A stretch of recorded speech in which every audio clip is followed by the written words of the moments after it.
to have everyone in. So if they could get a little bit healthier, you would like their chances. The Mavs, obviously, they have Luka Doncic. We know what he can do. He went ahead and saw what Joel Embiid did and said, I can do that as well. So you have to stop him. Who do you have defensively on a guy like Doncic?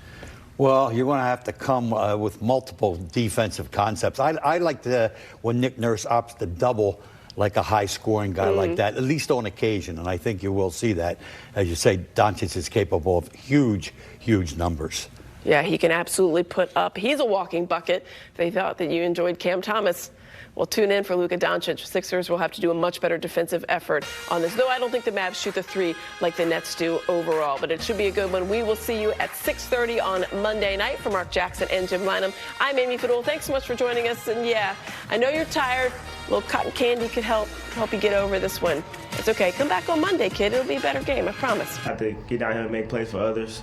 I'm trying to, when I get blitz, when I have those things, I try to get off the ball quick so that other guys play, 3 on 4, sometimes 4 on 3, and let guys make plays. But there's some things that we're going to have to work on. It's different. We planned to, have Joel, so now, we wouldn't have lineups without them. Lineups without them mostly was like, 10 minutes or 12 minutes. So we knew we were going to do those 12 minutes, whatever. But now the defense are doing different things against us, so we have to be prepared for it. You've talked all season about how different defenses are being thrown at you now, just given your role. But what have you learned in those games without Joel that maybe now can help you, given regardless of how long he's out? Right. Honestly, my thing is I got to get guys going, get guys' confidence going more. I think at the beginning of the games, that will help us down the road. And then, like you said, we're missing guys, we're missing pieces. So, guys got to step up. We're gonna have to go out there and compete extremely hard. Have you talked to Joel in the last couple of days as he's sort of learned new information about his knee, and how has he been spiritually? Yeah, his spirit is as good as anybody who is hurt or who is going through something. But he's been great, honestly. He called me and congratulated me, and he texted us and tells us to go out there and be successful, try to win games. And he's supportive of us, so we're supportive of him as well. And whatever he's going through, his rehab, whatever he has to do, we're going to be there, right there with him. Team, whether it's in games, in practices, on the road, just what are the biggest takeaways you've had?